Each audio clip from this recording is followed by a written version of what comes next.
12e vidéo d'analyse géopolitique. On se retrouve donc pour parler de, devinez quoi, des gazoducs, sabotage de gazoducs. Évidemment, c'est le sujet qu'on peut pas éviter.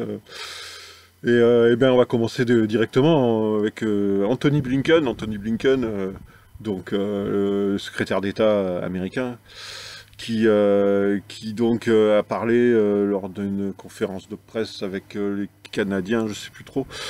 Mais c'est quelque chose dans ces eaux-là. Donc pour lui, l'attaque du Nord Stream, des deux gazoducs Nord Stream 1 et 2, est une formidable opportunité de sortir de la dépendance énergétique de la Russie. Voilà. Une formidable opportunité. A tremendous opportunity. Voilà ce que dit Anthony Blinken.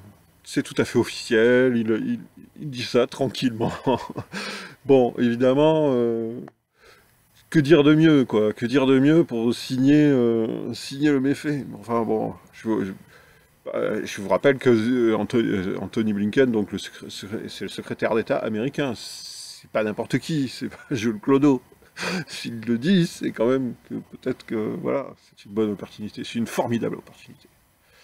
Donc vous allez avoir froid cet hiver, les Allemands, toute votre industrie va s'écrouler, vous allez vous retrouver au chômage, à mourir de froid chez vous, mais c'est une formidable opportunité de devenir indépendant du gaz russe.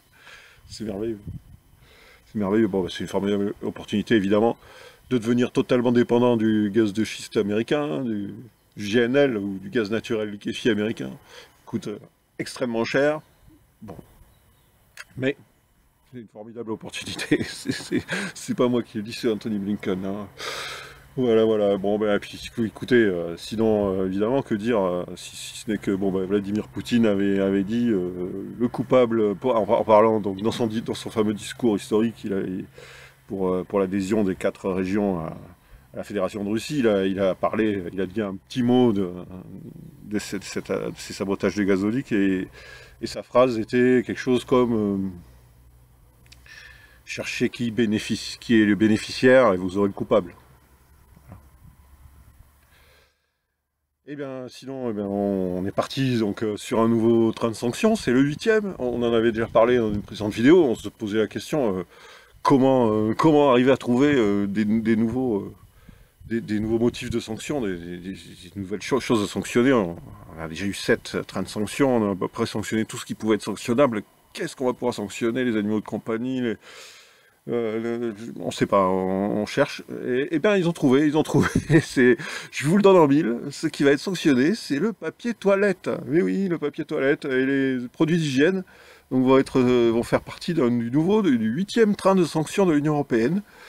Donc les exportateurs russes de papier toilette ne pourront plus exporter dans l'Union européenne, et voilà, et évidemment, on espère que ça va faire couler, ça va faire s'effondrer l'économie russe, comme dirait notre ami Bruno.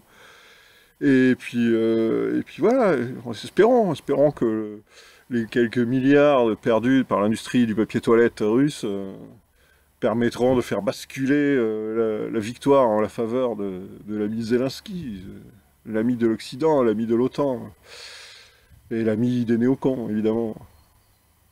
Bon, alors, on nous parle évidemment actuellement de ce qui se passe sur le terrain en Ukraine. On vous parle d'un village qui s'appelle Liman.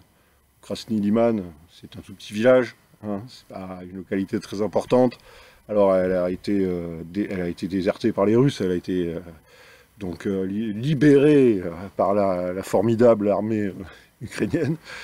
Et bon, ben, il était évident que les Russes n'allaient pas s'accrocher à un petit village sans grande importance comme Liman, parce que c'est un tout petit village, hein, c'est pas une ville importante du tout, contrairement à ce qu'on veut vous faire croire dans les médias occidentaux, alors qu'il y avait, d'après les documents que j'ai moi, 6000 soldats ukrainiens qui ont pris la ville d'assaut, donc Liman, pour 500 défenseurs russes, donc, qui sont restés surtout là jusqu'au dernier moment pour essayer de protéger la population et de la fuite de la population qui est partie, évidemment, à 99%.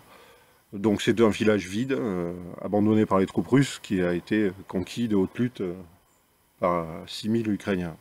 Bon, contre 500 Russes, évidemment, le résultat ne faisait à peu près aucun doute. Pendant ce temps-là, la ville beaucoup plus importante, parce que là on parle d'une ville assez grande, une assez grande ville, c'est Bakhmout, la ville de Bakhmout qui est toujours sous assaut des Russes et de Wagner en particulier, et qui risque encore, qui risque de tomber un jour ou l'autre, qui va finir par tomber. Petit à petit, les hommes de Wagner avancent dans les faubourgs de la ville, petit à petit, rue par rue. C'est une bataille de rue, un peu comme à Mariupol. C'est lent, mais l'issue ne fait, à mon avis, guère de doute, puisque la ville est totalement encerclée, en fait. Donc voilà, là c'est quand même une ville beaucoup plus peuplée, beaucoup plus importante que le petit village de Liman, dont on nous fait tout un cirque. Et bon, il fallait que, d'ailleurs, Zelensky avait ordonné que toutes les forces maximum soient mises pour prendre Liman, parce que pour lui c'est une victoire médiatique, ça lui permet de continuer à montrer sa force, voilà, donc suite au discours de Poutine sur la place rouge, où il y avait 180 000 personnes rassemblées, d'après les chiffres qu'on a, 180 000 personnes sur la place rouge, c'est pas les petites manifs qu'on nous a montrées, où il y avait quelques centaines, voire quelques petits milliers de personnes au grand maximum. Là, on parle de 180 000 personnes sur la place rouge, on a les images, vous avez pu voir les photos sur les réseaux sociaux, vues de très haut, c'est impressionnant. Donc, pendant que Poutine faisait son discours sur la place rouge, au même moment, Zelensky publiait une vidéo un peu inquiétante, où dans une rue vide, on se demande d'ailleurs si c'était pas un fond vert, mais bon, a priori ça semble être une photo prise dans une rue de Kiev, entourée de deux de ses officiers supérieurs, avec des têtes pas très sympathiques, signant une demande accélérée d'adhésion à l'OTAN. Et après, donnant une conférence de presse où il menace carrément chaque Russe de se faire tuer, enfin bon. Et carrément, il menace de mort tous les Russes qui sont en Ukraine, évidemment, ceux de l'Est qui peuplent toute la région de l'Est, du Donbass, jusqu'au sud actuel, jusqu'à Odessa, se sentiront visés évidemment par ces menaces directes, extrêmement bellicistes de Zelensky. Bon ben voilà, c'était un peu le gros de ce qu'on avait à dire. Bon bah n'oubliez pas, alors le papier toilette, c'est le nouveau instrument de sanction de l'Union Européenne contre la Russie. Ça s'invente pas, vous pouvez vérifier sur les réseaux sociaux. Et puis pour terminer sur une petite note qui fait toujours plaisir, on va parler de Kamala Harris pour une fois, parce que bon, Biden, les bourdes de Biden, on en est sevré, on en a pratiquement une par jour, voire deux parfois par jour. Alors Biden nous fait une bourde par-ci, tombe d'un escalier par là, enfin bon, c'est d'un vélo. Biden nous en fait voir de toutes les couleurs, mais il y a aussi Kamala Harris qui est quand même censé le suppléer au cas où notre cher Biden ne serait plus capable de gouverner. Ce serait Kamala Harris en tant que vice-présidente qui prendrait la relève, et on s'aperçoit que Kamala Harris est très bonne en bourde elle aussi, puisqu'elle nous en a sorti une magnifique. Sur la Corée du Nord, alors la Corée du Nord, apparemment, d'après Kamala Harris, c'est un grand allié des USA, avec la Corée du Nord, les USA ont une alliance absolument magnifique. Bon, voilà, c'est merveilleux, je vous mettrai le lien, parce que si vous ne me croyez pas, elle l'a dit, bon, voilà, petit lapsus, mais un de plus. Mais ce coup-ci, c'est pas Biden, c'est Kamala, bon, voilà. La Corée du Nord... Kim Jong-un, si je me suis tué, le meilleur allié des États-Unis, c'est nouveau, c'est Kamala Harris. Et bien voilà, on a à peu près fait le tour pour aujourd'hui, on va se retrouver bientôt. Et puis je voulais vous remercier pour tous vos messages, ça me fait super plaisir, je ne m'attendais pas du tout à ces réactions, à avoir cette petite communauté. On est une petite communauté, quelques centaines là, et bon ça fait plaisir.